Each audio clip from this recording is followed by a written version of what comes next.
I've been missing out on some of my favorite foods. I miss my burgers and my bak kut teh. Eating meals almost devoid of flavor. Pretty much just like I anticipated. No taste. And doing mental calculations to figure out what I can eat. Okay, so I just left the food court and guess what I ate? Absolutely nothing. Why am I doing this? Stay tuned to find out. It makes ingredients come to life, adds flavor to our dishes, and is found in all of our savory treats. I'm talking, of course, about salt. According to the last National Nutrition Survey in 2018, we're eating about 9 grams of salt every day. Doesn't sound like much, but did you know that's nearly double the daily intake of 5 grams recommended by the World Health Organization and Health Promotion Board?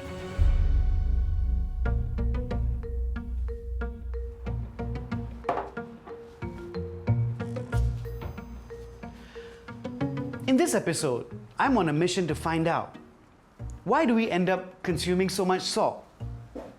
And what is it doing to us? We're not alone in our high salt consumption. Our daily intake is right up there with China, the US, and England.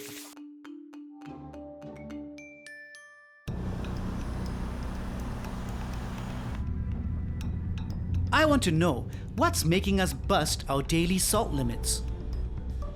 For some answers, I've arranged to meet Professor William Chen over lunch. Professor Chen and his team have created natural food preservatives that can help lower the salt content in processed food. Hey, Prof. Hey, hi, Ray. This is quite a bit of food for the two of us, right? Yeah, well, these are all my favorite dishes from this hawker center. So before we go on to eating, maybe we'll play a small game to see what is your guess on the amount of sodium in order of descending. So when you say sodium, you mean the salt, right? Well, actually, sodium and salt are not exactly the same thing. Salt is actually a compound made up of sodium and chlorine. 5 grams, or less than a teaspoon of salt, is the equivalent of 2,000 milligrams of sodium. That's our daily limit. Since salt is the main source of sodium in our diet, the two terms are often used interchangeably. So high to low, flavor, let's see. I would think maybe this, you know, some curry and rice, all flavored. Maybe this after that. This is how I arrange the dishes according to what I think is its sodium content. From lowest on the left to highest on the right. Turns out, I'm dead wrong. Surprise, surprise, here you go. So it turns out, fish soup and mee soto have the highest sodium content, which will bust my daily salt limit. Mee goreng and lontong come somewhere in the middle, and chicken biryani and wonton mee have the least. This is highest to lowest. Yes, Seriously? The fish soup is the highest. it's a surprise. But fish soup is supposed to be the healthy choice, right? Well, fish soup may seem to be less oily among all these dishes, but it actually contains a lot of sodium. So after one of these, actually, you don't really need to eat much in the day anymore. Exactly. Oh man, how is it that we don't know how much sodium we're consuming? Well, let me show you something. Okay. Come with. So Prof, what is it that you wanted to show me? Well, most sodium that end up in our body is actually coming from the sauces, seasoning, and the condiment. Well, for example, look at the oyster sauce commonly used in Chinese cooking. For every tablespoon, there's about 500 milligrams of sodium. Wow. Well, that's not all. Soy sauce, for every tablespoon, about 1,000 milligrams. of 1,000? sodium. That sounds quite high. Well, something even better. Or worse, fish sauce. For every tablespoon, about 1,500 milligrams of sodium. Wow, that sounds way up there. Almost about the daily sodium intake. So when we cook a dish, usually we don't really measure how much we are eating. So all these together contribute to the high level of sodium in the dishes. So it seems that I could use up my sodium allowance for the day with just one meal at a hawker center. And that's not even counting the condiments we add to almost all our dishes. Now don't get me wrong, sodium isn't a villain. It's actually an essential part of our diet. It helps transmit nerve impulses, keeps our muscles working properly, and maintains the balance of fluids in our bodies. But too much can throw off this balance, causing your body to retain water, which in turn increases blood volume and forces the heart to work harder to push blood through the vessels. The strenuous pumping puts more pressure on the blood vessels, leading to higher blood pressure. High blood pressure, also known as hypertension, increases the risk of stroke, heart disease, and kidney failure. I certainly don't want that to happen to me, especially since I have a family history of high blood pressure. So I'm going to try and change my diet. But as I'll soon find out, that's easier said than done. I don't know how to do this. It's really quite frustrating, I tell you.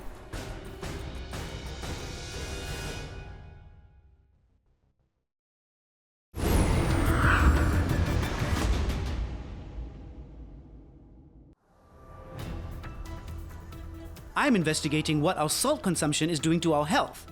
So far, I've discovered we're consuming more than we should. 9 grams per day instead of the recommended 5 grams by the WHO. And it's hidden in all our favorite dishes. But I found studies that claim we can eat more than twice the recommended amount without increasing our health risks. So, are we being too conservative about the amount of salt we should be eating?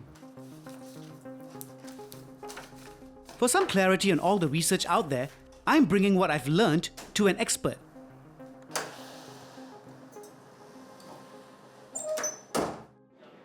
Over the past 5 years, Lim Kiet has been helping clients of the Singapore Heart Foundation to improve their diets and lower their sodium intake.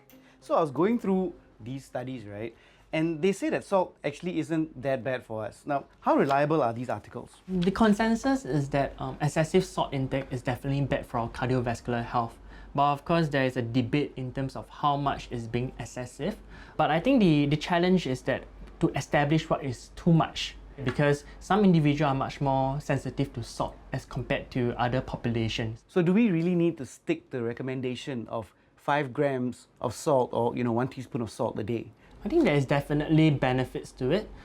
Based on the World Health Organization, if we can reduce our salt intake to less than the recommended level of 5 grams per day, it can actually prevent 2.5 million of deaths annually. 2.5 million people. Yeah, globally by reducing your salt intake. In Singapore, nearly 1 out of 4 Singapore residents at the age of 30 to 69 and more than 1 out of 2 Singaporeans at the age of 60 to 69 are actually hypertensive. And I think the most scary part is that hypertension is a silent killer, which means that it does not cause any symptoms even when the condition is severe. Wow. So that's quite an alarming fact. Yeah. And to add on to that, as hypertension is one of the key risk factors for cardiovascular disease, it actually impacts around 1 out of 3 deaths in Singapore. So according to Kiet, it appears that too much salt can kill. But let's face it, no country has ever been able to stick to WHO's daily recommended intake of less than 1 teaspoon a day. I wonder if it's that difficult to cut back and whether that'll have any impact on my health. So I'm going to try to stick to less than 1 teaspoon of salt a day for 2 weeks. Before I begin on this experiment, I'm getting my base health markers checked. Dr. Julian Ng will measure the levels of 2 hormones in my blood and take my blood pressure to determine my risk for hypertension. So your blood pressure is actually normal. It's 124/87, so that's perfectly fine. I eat out like maybe more than half the time, Yeah. probably about 60% of the time. Yeah. Does that put me at risk in any way? Very likely, all right, that you are consuming more than the recommended amount of sodium or salt in our daily diet. So I'm going to try to stick to the 5 grams of salt per day for the next 2 weeks. How do I actually know how much sodium is in my food? WHO has published guidelines on very, very common food items that is widely available that most people would consume, and it actually gives you the sodium content in those guidelines. I hope the guideline contains chicken rice. With my medical checks done, I'm off for lunch. There are low-calorie labels at food stalls, but why are there no low-sodium options? So it seems to me like for the amount that I eat out, I'll either just have to stick to one meal a day or have to find some kind of alternatives, maybe cook my own food at home and then bring it out. Can take my first no salt added lunch. Let's see how it tastes. I think I'm starting to miss salt already. Because I eat out so often, I'm finding it hard to keep tabs on my sodium intake. So I asked to meet Melissa Koh, a nutritionist from the Health Promotion Board. She's been studying how to get food businesses to cut back on the amount of sodium in the dishes they serve. Melissa, I've been on this low sodium diet, right? And one of the hardest things for me, because I eat out a lot, is when I go to a food court, I can see that, there's a lot of low calorie options. But why is it that I can't find which are the low sodium foods? The stickers that you talk about, the labels, those are part of the healthy dining program. We are now studying the need and the feasibility of extending this to lower sodium labels. Or something like that would be super helpful. But HPB has been trying to educate Singaporeans about a lower salt intake since about 2011. So why is it that we seem to be consuming more and more? Our early efforts have focused very much on prepackaged products. Such efforts have been effective at spurring reformulation of lower sodium sauces and seasoning for home use. But still, we know that overall consumption has increased. And we did a deep dive and we found out that this increase is actually largely driven by the growing trend of eating out.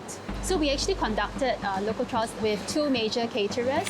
Both during the study period switched over to reduced sodium salt, sauces and seasonings.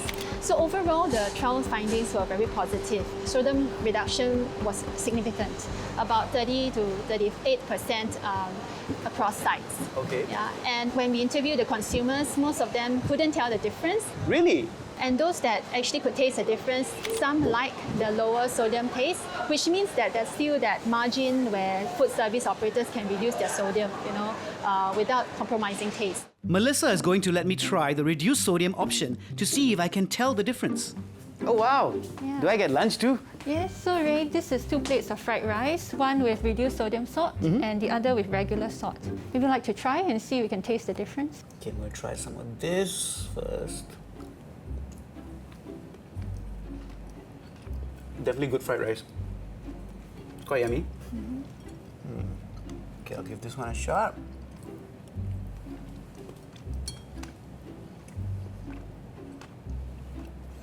They taste almost similar.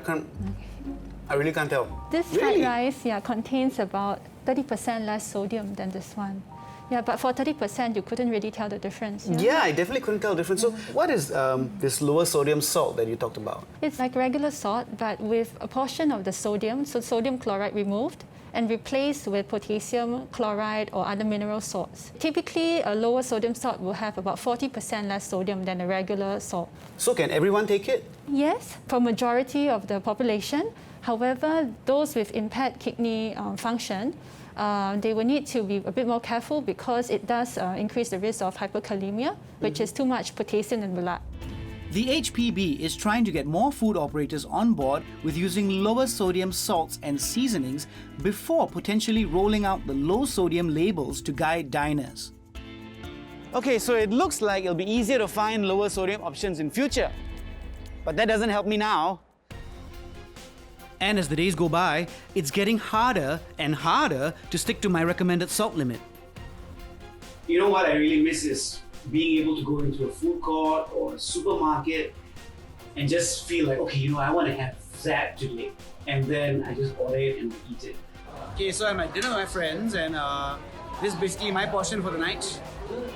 For all my friends, of course, there's all this food right there. Is all this sacrifice worth it? Wow. I'll soon find out. I've been looking forward to this day for 2 weeks.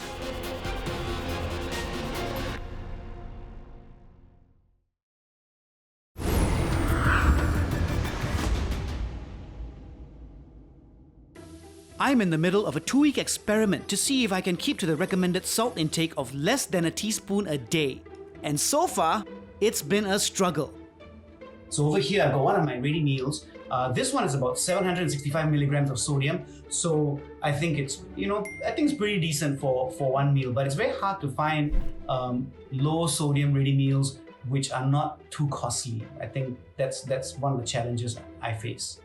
Yeah, I kind of feel like a little bit lighter, but I think that's more because I've been eating very small portions because I eat out so much. It's so hard to find things to eat. I've been trying to cook at home more so that I can control the amount of salt that I put in my food. But it's been time consuming finding lower sodium recipes and calculating the sodium content in ingredients. I actually started this journal to keep tabs on my salt intake. Cutting back on salt also makes some of my favorite dishes taste kind of bland. If I'm gonna make this diet work, I'm gonna need some help because I can't stand eating bland, flavorless food for another day. Akila Noor Azman is a sports and nutrition coach who has been teaching people how to cook healthier versions of their favorite dishes since 2015. She's going to show me how to accentuate my cooking without being overly dependent on flavoring my food with salt. Hey Akila, what's cooking today? Hey Ray, I'm actually making a healthier, lower sodium fish soup bee hoon. Wow, okay. But doesn't fish soup normally have a lot of sodium? It does, especially when you go out to eat at the hawker centres. But instead of using concentrated stock, I'm actually using onions as a natural flavour enhancer. Usually, a lot of food, even the healthiest food, has a little bit of sodium in it, so you don't actually need to add in any extra salt. How did you actually come about creating this? I think it's my own struggle of finding healthier, lower sodium, or just generally healthier Asian meals outside. So I tried experimenting on different recipes. Okay, Ray, I think it's ready. Can you smell that? Smells good. Scoop it out, and we're gonna have a little taste test to this. I mean, this low salt version really smells like the real thing. Thank you. Wow. Wow, there's flavor. I can taste something. I'm so happy. So Akila, I've been on this low salt diet for the past few days. Yeah. And my food is just absolutely bland. Yeah. Do you have any tips for me on how to prepare my meal to have a little bit more flavor? So I will recommend you to add in some herbs and spices and add in some natural flavor enhancers. Things like onions, like spring onions, which will actually help with enhancing the flavor without adding any extra salt. But at the same time, I eat out a lot, right? Because I'm always out. So how do I actually cut down on my sodium intake when I'm out? The best practice is really to try as much as possible to stick to the non-processed foods and try not to choose, those kind of deep-fried and oily food. And if possible, even when you're choosing veggies, try as much as possible to go raw and minimize the ones that is cooked with a lot of stock, a lot of sauces, and a lot of gravy, because it can easily turn a healthy food unhealthy. Armed with the tips, the next few days of my experiment became a little more bearable. I've got my low salt, garlic and onion fried rice. I just had a Vietnamese chicken noodle soup without having any of the soup. And the best part, I didn't have to use a spoon. And I didn't touch any of the sauce either. After 2 weeks of depriving myself of my favorite foods, the experiment's finally over. And I think I did pretty good at keeping to my daily limit. Now time to go back to Dr. Ng and let's see whether this has done anything for my health.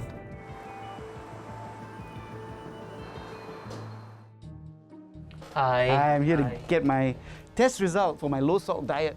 Before we even talk about your results, let's take another blood pressure for you.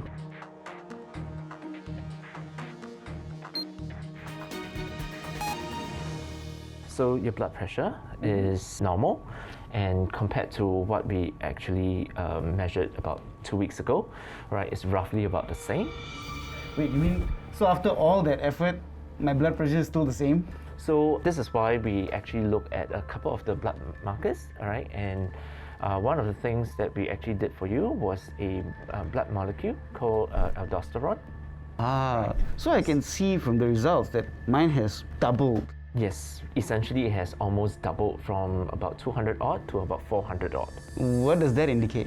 Essentially, when you're on a low salt diet, this molecule actually gets increased, and in doing so, it helps the body to retain salt and you retain water, and therefore increases your blood volume, and therefore it will actually increase your blood pressure again. So essentially, what my body is trying to do is to keep my blood pressure and my sodium levels the same. Yes, correct. As before I started a low sodium diet. Yes, correct. And that's part and parcel of what the human body does. Because it tries to resist change, and that is actually a very important function for a human body, because you obviously don't want wild fluctuations in your blood pressure, in your heart rate, things like that.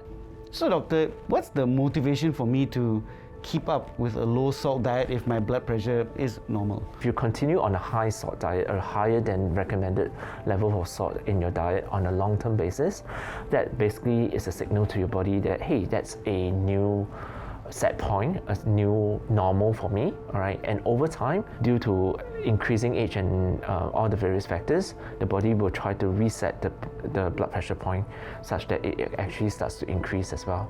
I think the message here is that the purpose of a low salt diet is to prevent you from actually developing blood pressure problems more than actually improving your blood pressure. So is our salt intake killing us? Well, I've learned that the rate at which we're eating foods laden with salt does put us at risk of high blood pressure, even heart problems. But the thing is, we can control our salt intake. And after just 2 weeks of going on a low salt diet, my taste buds have become a little bit more sensitive to it. So hopefully in future, I choose less salt in my diet, even if I stop keeping count.